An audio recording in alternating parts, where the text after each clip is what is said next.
from. That things like that inspire us, man. Oh, big time, mate. That's why I got it. It's motivating. Me too, mate. Exactly the same reason. Are you you were with your girl this morning, right? Going to the hospital? Yeah, she had a checkup. Everything okay? Everything's good, mate. Aye, everything's good. Got like 4 weeks left. Aye. Third one. Well, we've got to get into that today. We've got to talk about a dad's brain, a fighter to a dad. That's a huge thing, mate. How long you got, first of all, Tony, mate? How long do these normally last? They just go until they go. It's like usually 45 minutes, maybe. Yeah, it's good. Is that good? Yeah. Okay, man. Cool. Then, is there anything you want to focus on today, Matt? It's good to connect, by the way, bud. It's good to see your face and stuff. I love this. I've never used this Zoom before, but it seems really high quality. It's really good, man. I got put onto this about a year ago. I use this for all my coaching clients, for everything. And right now, I've just pressed record. Just because I pressed record, I'll cut it up after. Yeah. Even now, the sound quality is great. It'll pull the audio off separate for me as well as the video. And if you and me were typing in the chat box, it even gives you the chat. It'll text. So you could do coaching clients with this. You could do anything with your business with this, man. That's class. That I want to definitely use it more. So your show's more on, it's a mindset show, right? So we talk about all the fighters' mindset stuff and all that. I've got a ton of questions, dude. Oh, nice. Yeah, should I just ask and just guide you? Yeah, let's do it. That's awesome, mate. Awesome. Okay, I do the intros and outros separate, so I'll just jump into it. And I'll just take a sip of my big jug of water. Nice, man. So I checked the time, 2:32, so we're good. Cool, bud. I just jump in. Okay, Mindset by Design crew. Hope you are amazing. You've already had my intro, so you know I'm pumped about today's guest. Tony, how you doing, buddy? Mate, great to see you again. Last time I seen you was a few weeks ago. You come up to Santa Monica. We did a podcast together outside in the Santa Monica Bluffs, and you got sunburnt. Dude, I was so sunburned. It was silly, man. Going a bit thin on top, and I was covered in... You messaged me saying you were burnt to hell as well. I was burnt to bits as well. And you know what? You would think I would have learned by my mistake. I did another podcast out there last week, and again, I got burnt as well. You know? It's this dark tan skin we've got, mate. It protects us from the sun. Yeah, you can tell we're not used to this stuff from where we're from. It's crazy, man. How long have you been in California for now? I've been here for like 7 years now. I was training as a professional fighter out here, and I'd fight back in the UK for 2 years. Then I injured my hands, and while my hands was waiting to recover, when I was waiting for them to recover, I moved out here with my wife, and and then my hands never recovered, so I ended up just living here. I love it. Oh, it's amazing, right? And it's just not so cold. The weather's amazing. Right. The ocean's there, but everyone, what do you find with like people's attitude in LA, meaning like business-wise, entrepreneurial-wise? I love people's attitude. It's great. Everyone's nice. Everyone's nice in the restaurants, the cafes. Everywhere you go, everyone's really nice. So I love that. There's a lot of BS out here as well, though. To tell you the truth, there is a lot. And the stuff that we're not used to from being from the north of England. Right. People are normally more straightforward, straight talking. Totally. So, but out here, people, they talk the big game and then they never follow up, or they talk bullshit. And you know, you kind of get used to that. So it gets pretty refreshing when you meet someone who is straight talking, like yourself, who comes from where we come from. Yeah. And then as for the entrepreneurship, it's fantastic. I think just about everyone out here is doing their own thing, and they're all entrepreneurs and they all want to be successful. Right. But as a business owner myself, I've got 50 employees. Right. It's tough to find people who's passionate, who wants a career in what we do, fitness. Find that, because they're trying to use us as a stepping stone, where I can't really blame them, because I would do exactly the same.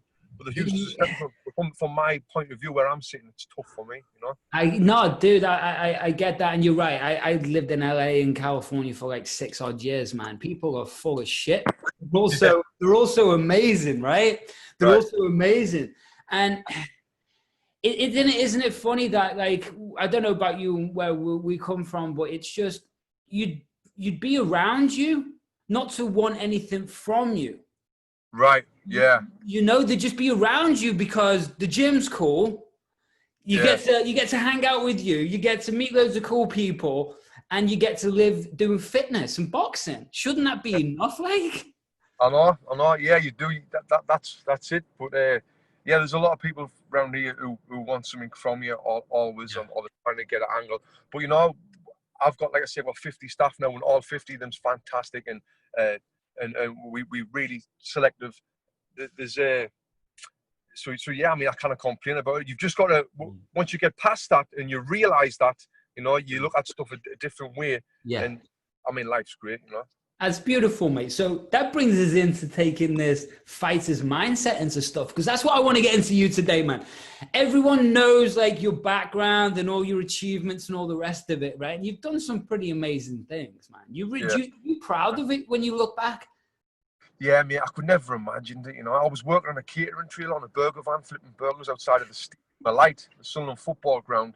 This is like 9 years ago, Wow. for the Olympics. And so for things to turn out the way they have, and now I'm running 2 successful 7-figure businesses, and you know, I left school with no education, and right, like a lot of people say that shit, but it's true. And you know, and now I'm kind of doing really well, you know. You're living the American dream. I am speaking to great people like yourself, mate. It's good, man. Great. So do you think that attitude, and we'll get into everything, but do you think that well, obviously where we're from, it's rough and tumble, you got to have your hands up, guard in your head all the time, just in life. But then the second step is you've come from that background. I mean,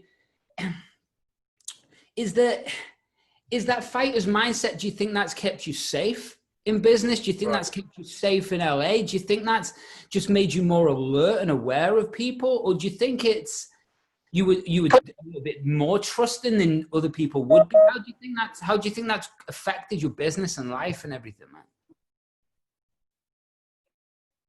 Yeah, you know, I think I don't really think about that so much. Good, interesting.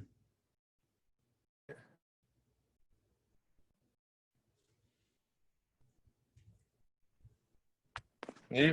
We're back, mate. We're back. So we can edit everything, dude. So it's all good. It's kind of froze. Yeah, it's okay. I'll edit it up, mate. So it's all good. I'll edit it up. We're back. We're back. We're back. We're back. Yeah, I can see you now. Are you good? Can you see me? Yeah, I'm good. My end. Yeah, I think I connected the Wi-Fi. So yeah, I'll answer the question. Yeah, that's cool. I'll edit it up after. It's all good, man. Right. So I think with me, I was fighting from the age of 10 years old. So the fighter's mindset's been, it's in us now. It really is. So I don't really think about that because this is all I know. You know. But when you look from the outside looking in, I mean, it's been a big asset to us because I'm used to working hard. And even now, I'm working all the time. This shit's easy for us now because I've worked hard all my life. You train for 8 weeks. You wake up in the morning, you think about your opponent. You're dieting. You work and training 2-3 times a day. Right. And then at the end of that, you're going into the ring in front of thousands of people having a fight live on TV. That's hard. Talk about pressure, mindset. That's hard. Oh, I bet. Work, training people, managing people. It's got its hard points, but this is like a walk in the park compared to what I'm used to, you know? Right. Yeah, totally.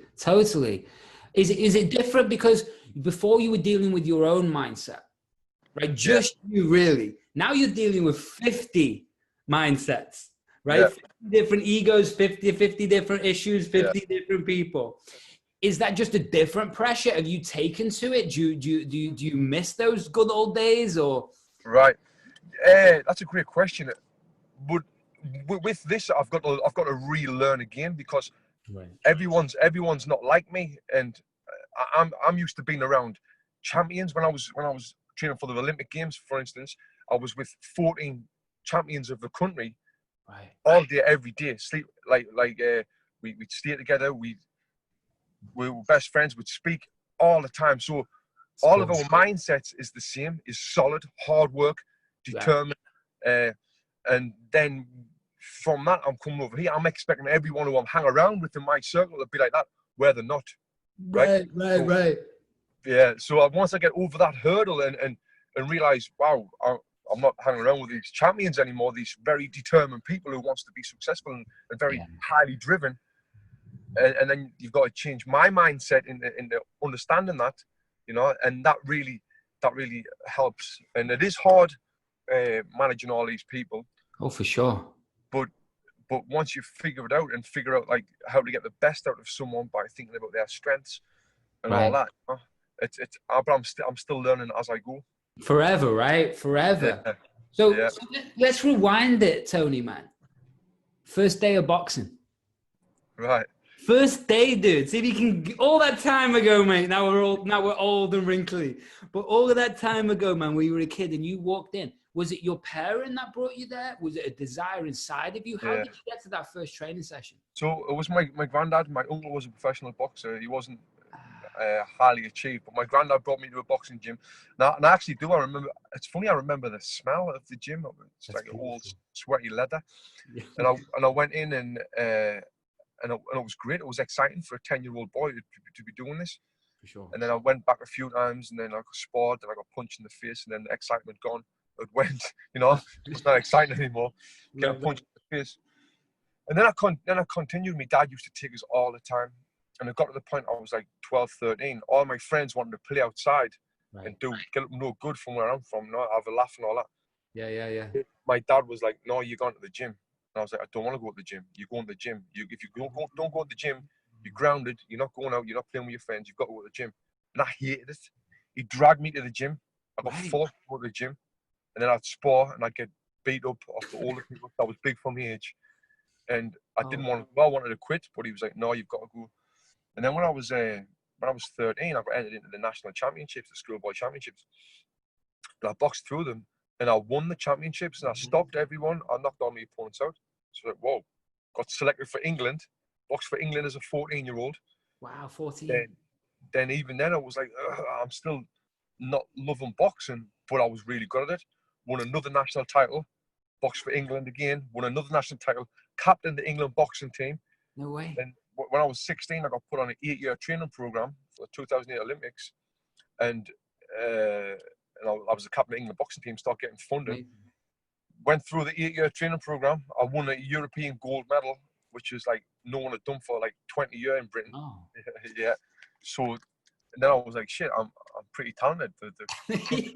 After going through 8 years, after winning all that, then you go, oh, hang on a minute. Yeah. And then I start enjoying it, enjoying being with the England boxing team, being with because they were like part of my family, like the 14 champions, and we had a good laugh together, and that was it. And I went through the 8-year training program, qualified for the Olympics, in Chicago, and then obviously went to the Olympics and come back with the bronze medal. So, and that was a life. That's insane. Yeah. Let's forward it to that point right there. You get put the gold medal around you, or the bronze medal, right? Yeah.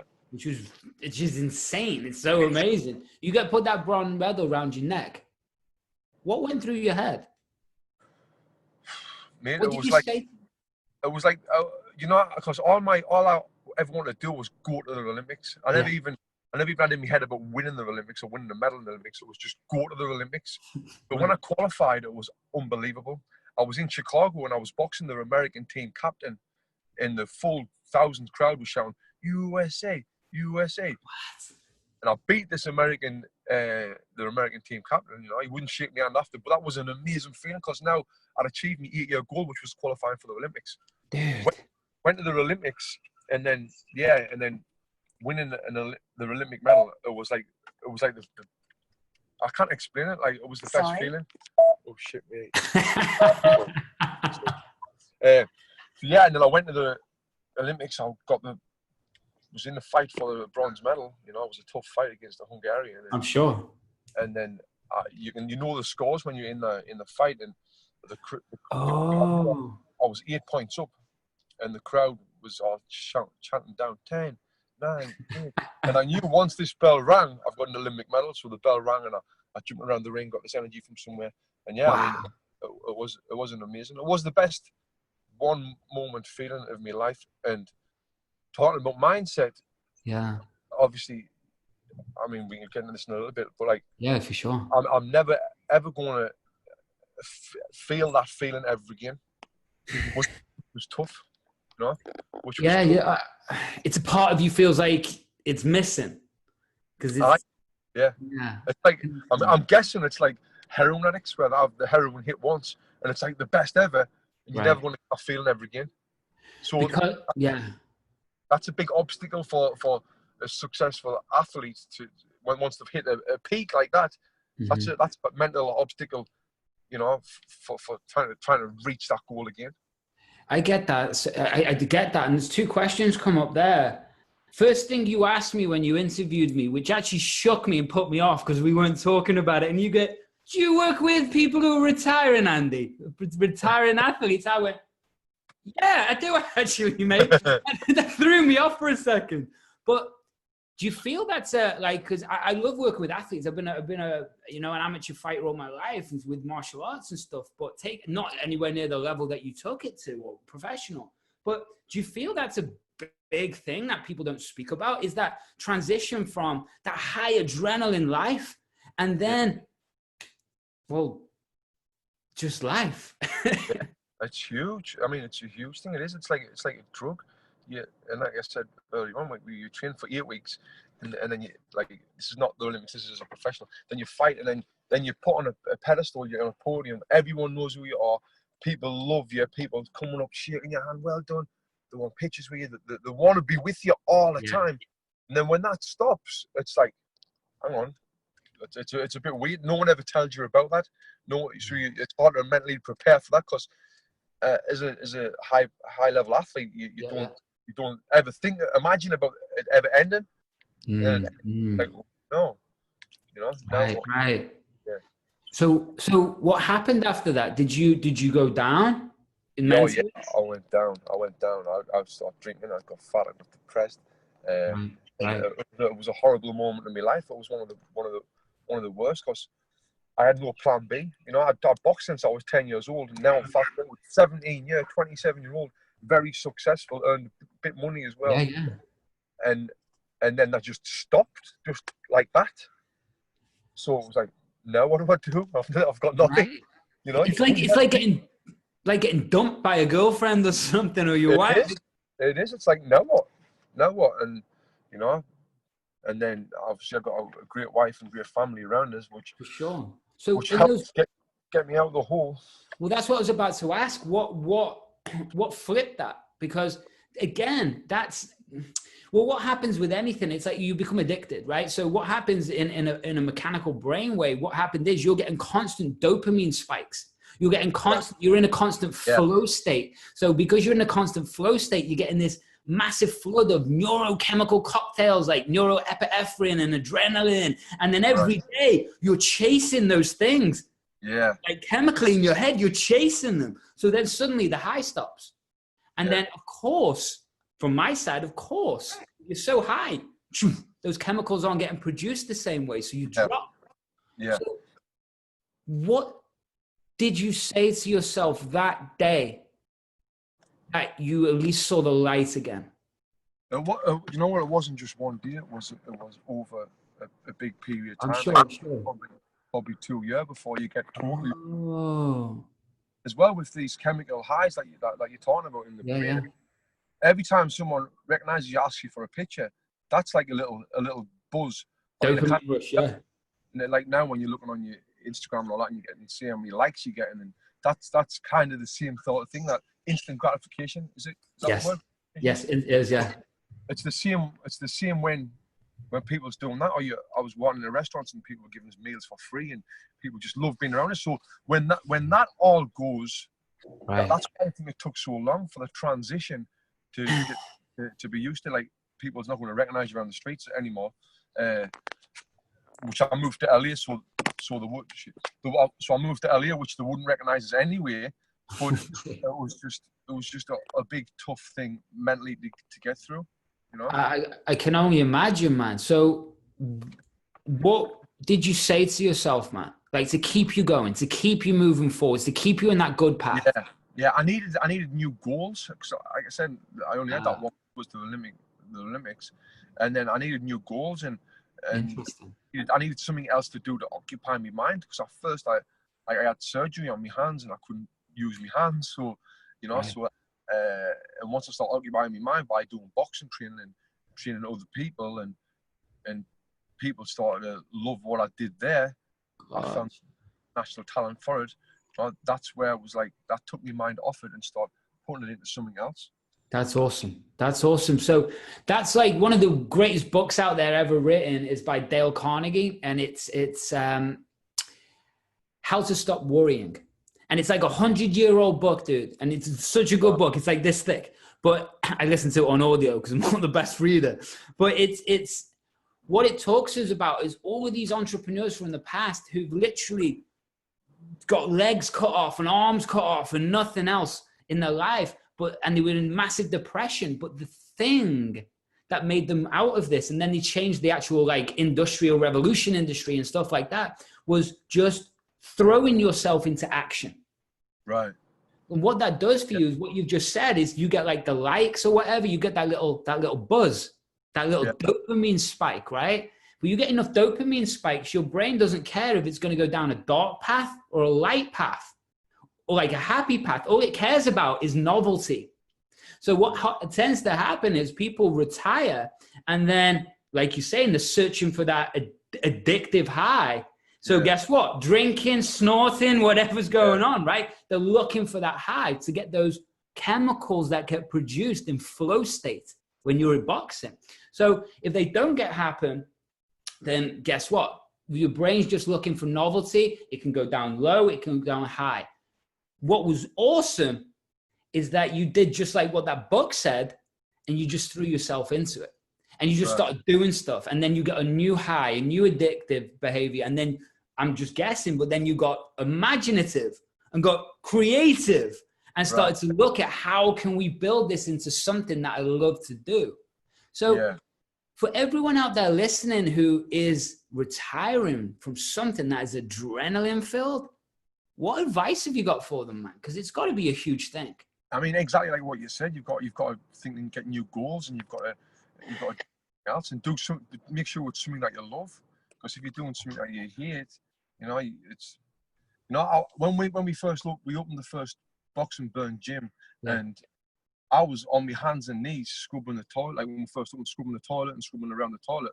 Right. And you know what? I didn't give a shit, because like it was just a year and a half prior, I was boxing live on TV in front of thousands of people, and now I'm on my hands and knees scrubbing this toilet floor, and I was happy, you know, because it was something that I really wanted to be doing, and I didn't have any ego to be saying I shouldn't be doing this, I'm above this. So I got over it, and then look, and then I was loving what I was doing, and then it just blew up, mate, and just because of that, you know, the hard work and loving what I do.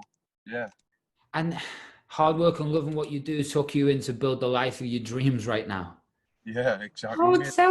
What? That's, you know what I mean? 18 months before, dude. Yeah, I know, mate, and it's really good. I think last year I probably earned more money than I did when I was boxing in my highest years. But I'm doing all right. And what you said there about creativity, like now I'm super creative, but it's not all great stuff, because now it's like the way my mind works is it's impossible to switch off. And when you were on my podcast, I spoke about this, and I asked you, and you told us about the different hats. Yes. Which is one of the best things I've ever learned on any podcast I've done. Oh, brilliant. But yeah, like I'm super creative. I've always got to be doing something, which is hard, because having a family, having 2 kids, one away and a wife. Oh, you know, where do I give them the time? How do I give them the time that they deserve? Because all I'm thinking about is work, and how can I take our business to the next level and getting all these new ideas. Well, you should, though. We can just have a chat now, aren't we, Tony? But you should. The reason that it's great that you should be thinking about your business like that. But if you understand that you only have so much time, effort, and energy, And what we don't want is that flashlight torch to be blasted out everywhere. We want to be able to laser it. Yeah. So that's a big difference. You could burn yourself out because you're doing all these tons of things, but you're never present with your family. And your mind always thinking about your business. But why is your mind always thinking about the business? Yes, it's exciting for sure.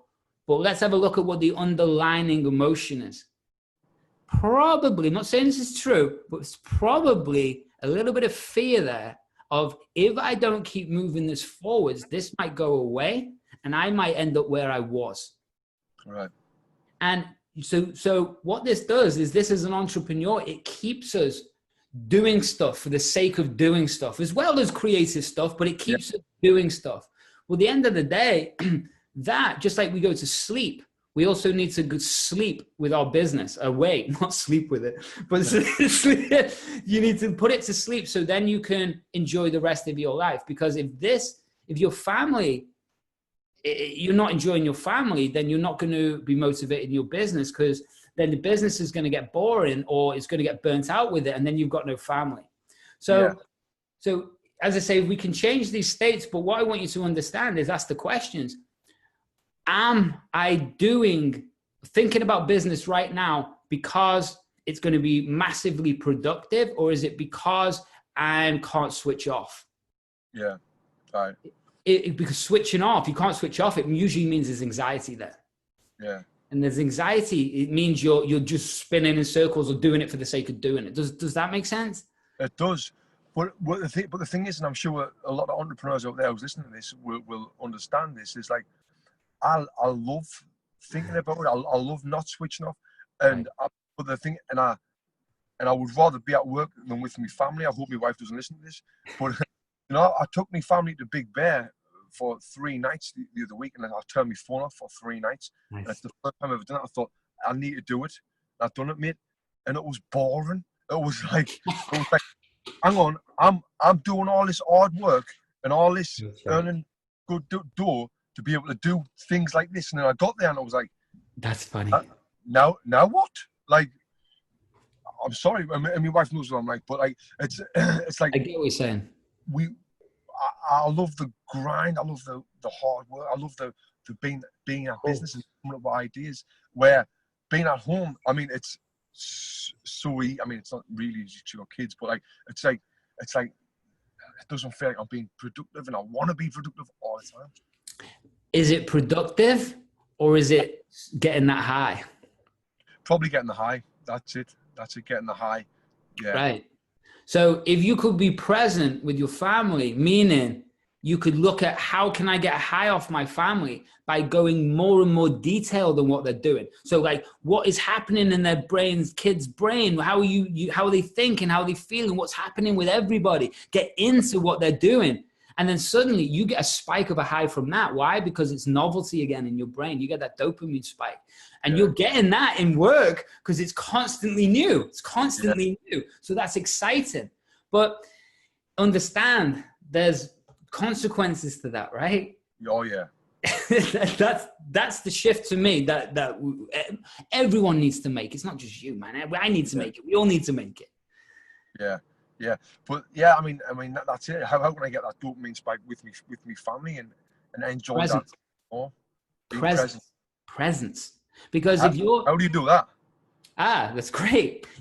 You as high performing people, you'll know, like when you're in the ring or you're doing anything, we're having this conversation in our head, right? Conversation, we're talking to ourselves. That conversation has a certain emotion attached to it, has a certain words that we say. So we have to, in the moment or anything else, we have to start guiding ourselves through asking questions, right? We always asking better questions. So to me, to shut the work off, right, for the day, got to ask the question, is there anything else that I can do today that's going to create like exponential growth or create massive change in my business? Well, I could get this done, but not fucking really, right? Yeah. So let's close the book. What else am I going to do today? Well, I want to see my family. Well, great. What do you want to do with your family? I want to have a lot of fun and hang out with my family. Question 1. Question 2, why? Because I'm working my ass off for me, but I'm working my ass off for my family. So I want to enjoy them while the kids. Right. So how are you going to do this? Well, I'm going to play a game. I'm going to get more interested. I'm actually going to be present and stop thinking about my junky brain over there with work. Right. Yeah. So then who have I got to be? I've got to be dad. Yeah. So suddenly what have we done? We've shifted the brain from thinking about work, closing that book, and then just moving the neural nets over in a different focus. Yeah. And does that make sense? So if you can just ask those questions, it starts to point you in a different way. Yeah. From the outside, it seems easy, but when you're in a mind like mine, that seems like a lot of hard work. It is. I do that, you know? I get what you're saying. So then there's different ways to do this. Instead of, you could allocate like 45 minutes or something during the middle of the night, not like 8 o'clock at night, to just check stuff if you wanted to, which keeps you involved. But what it means is then you've still got 2 hours here, 2 hours here with the kids and family. So you're not switching off completely. You can still get your little high.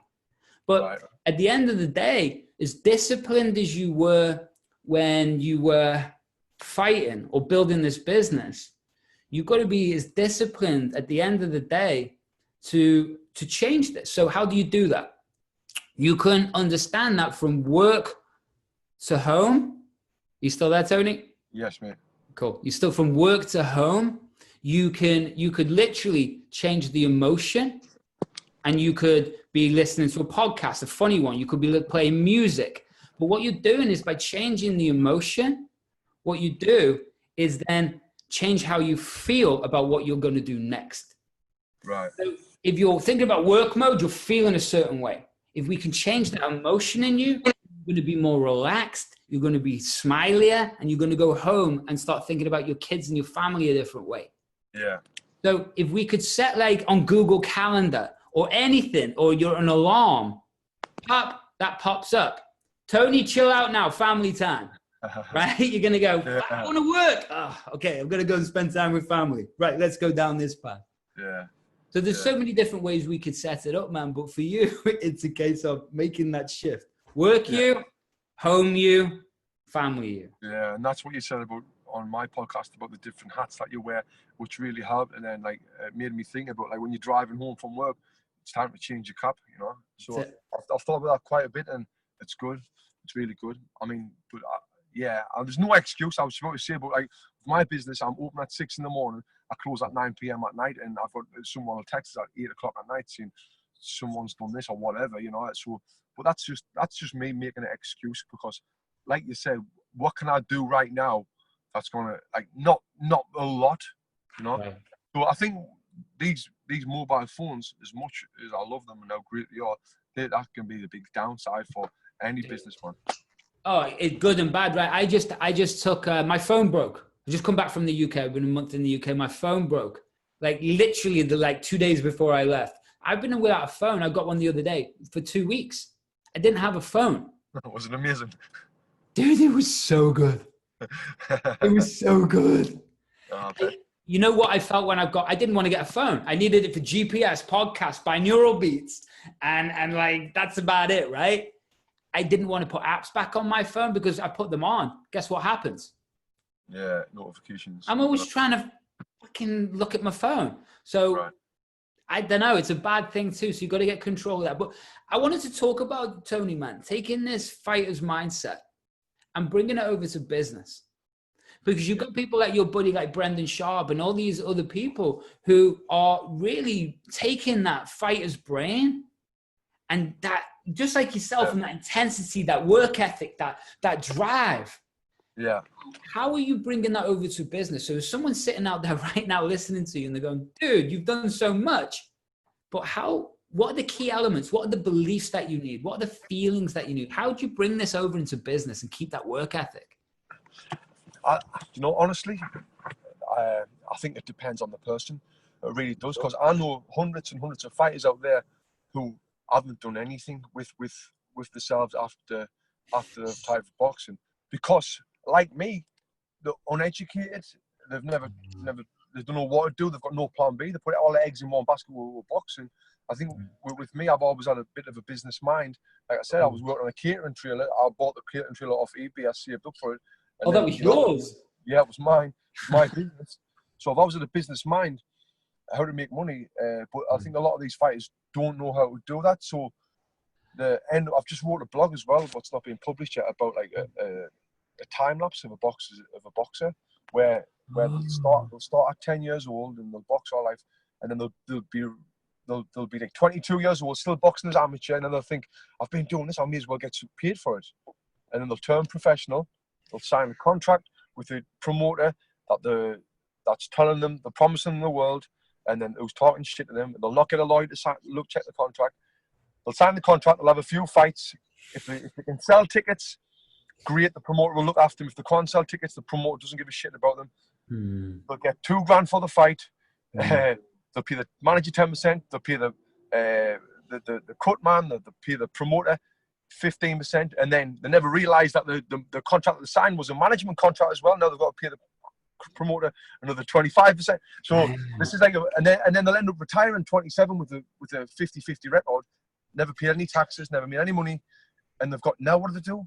They end up going working on a building site, working on the roads. That's what boxers do. End up getting depressed. They're not getting this, what we're talking about now, this anymore. They're working on the cold roads. They've never lived up to the dreams of being a world champion, fighting on TV. It's a very, very sad route for 90% of fighters. But then you mentioned there about the likes of Brendan Sharp, one of my best friends out here, pro fights. He's someone who's got a ridiculous work ethic, like most boxers, but he's got that business mind as well. Now he's turned his work ethic into other stuff, into his podcasting, into all these other shit that he's doing. He's smashing it as well. He's absolutely killing it. He's making way more money now on his podcast and his other stuff than he was when he was a fighter, and he was a pretty successful fighter. Oh, he was a top 10 in the world at one point. So okay, let's look at another way, Tony. What stands out? What are those qualities? Yeah, what stands out is you've got to have half a brain. You've got to really have half a brain. And I've done a podcast. I've done a podcast targeting Olympians and all the Olympic boxing team listened to it, and it was like, what do you do after the Olympics? Because I had an 8-year game plan. It was to go to the Olympics, right? And then after that's finished, now what do I do? So when I spoke on that podcast, you need to really keep in the public eye. That's something that I was really good at, was keeping in the public eye as much as I can. Using the media. Now you've got a bit of a name. Keep that bit of a name, because as soon as you go out of the spotlight, it's hard to get back in it. So that's clever. I've really tried to keep in the spotlight as much as I can, and if there's any media interviews, I've always tried to do them, because it's clever. That pays off, where a lot of fighters are not bothered about the media. They're not that bothered about it, where I use that to me advantage, I started a podcast, getting the likes of yourself on and other big names. That's just keeping us in the limelight all the time, That's so clever. And it keeps you relevant, to people. And so that's what I mean by having half a brain, by using your name and using everything you've done to your advantage. And another thing is, like, fighters, like I said, that timeline, let's say you start when you're 10, you retire when you're 27, like I did. You never went to school. You never finished school. You never done education. What's your education? Your education is the fight game, is boxing. Yeah. Why not use that to earn a living? Because that's what you're an expert in. You're not an expert at fucking digging holes on roads or no one likes doing that. You like boxing because you've done it for so long. Use that and make money from it. That way, because there is places to make money in boxing or in the fight game. Whether it is what Brendan's done is using as a podcast, using that, keep them relevant as well. I think that's a big thing, and having half a brain, anyone can do that. Anyone can do that, and I love that. And of course, you've got to have a personality, and of course, you've got to, and there is a lot of equations, but the opportunities there is what you're saying. And you're right. You could create a boxing training system. You could take personal clients on. You could, you could be a trainer. There's so many ways to earn money, right? Oh yeah, there is. Like you say, you can use boxing as your advantage. You could start writing blogs about boxing and see where that takes you. You can reach out to boxing news websites to doing interviews. You can, anyone who's in boxing, reach out to them and build a network of people in the boxing game. You can go on YouTube. There's YouTube channels out there that's got millions and millions of hits, right. Subscribers. Try and get on them and show them something different, you know. It's awesome. And be creative. And I think a lot of fighters will just settle for second best. Like, no, there's nothing for me to do now. I'm tired from boxing. Yeah. Got to get a job and do something else. And that's the mindset that, especially being from the North England where we're from, that's exactly the mindset that 90% of us have got, you know? Yeah. 90%'s got. So, because you don't get taught anything else though growing up. You know, exactly. What you get taught? Nothing. You get taught there's a factory there. You know, that's voxels there to go and work in, on a car factory. But they don't ever ask you what you like, what you enjoy, what you'd love to do in life. They don't ever ask it. Yeah, and you don't really get taught to do what you want to do. It's like what you say. You've got a factory there, the army's there. You can work in the call center. You know, and it's. But, you know, so I got out of that life like you did as well. So, you know, and now I love what you're doing by doing these podcasts and trying to help other people getting out of lives like that, you know. And that, dude, that's a whole program in the future for us, right? It's helping people find that next stage of their life. Yeah. But the thing is as well, like, you can tell people what, you know this, you can tell people what to do, you can show them what to do, you can give them all the advice in the world. Oh, for sure. But are they going to do it? 9 times out of 10 they're not, or they would have done it by now, you know.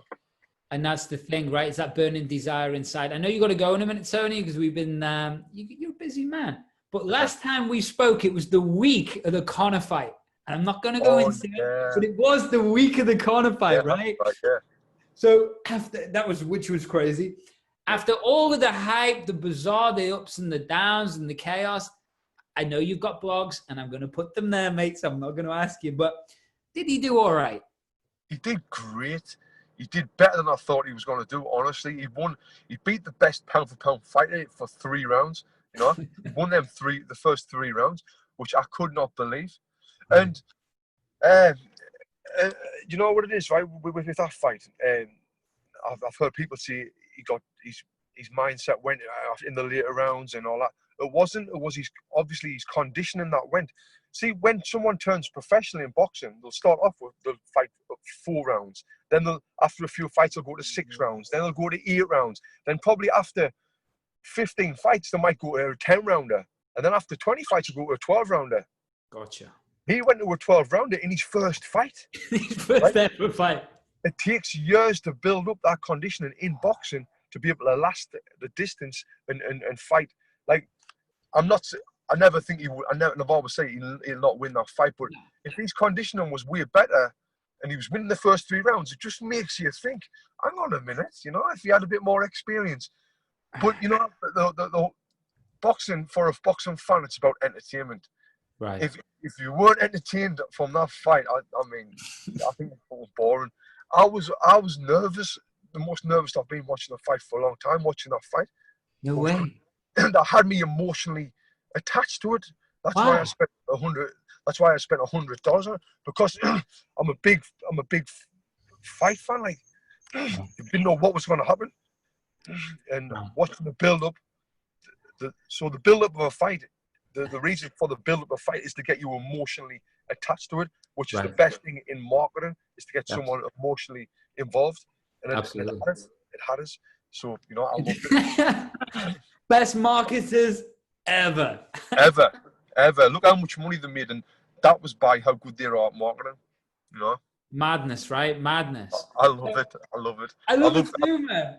I love Conor. You know, I seen him. He put something on Instagram the other day about his baby's christening, and he went like the extreme. I had like fairground rides, and yeah, it was just, everything was amazing. And you know what I thought? I thought, good on you, mate. Fair play. You've come from a bad whatever, and you've created all these opportunities. You've and created all this look, and you've done it all yourself. You know, fair play to you. Take me out after that stuff. You know.